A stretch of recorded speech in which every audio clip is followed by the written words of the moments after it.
I know customer service is a huge factor when it comes to adjusting. How do you handle, I'll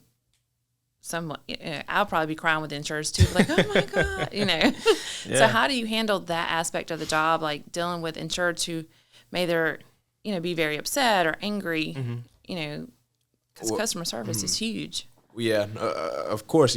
For me personally, I'd say, you kind of have to be able to detach yourself, emotionally. And I hate to say it like that, but, you are there to be professional. You are there to do a job.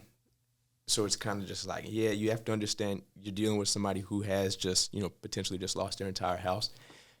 But at the same time, you have to be the one.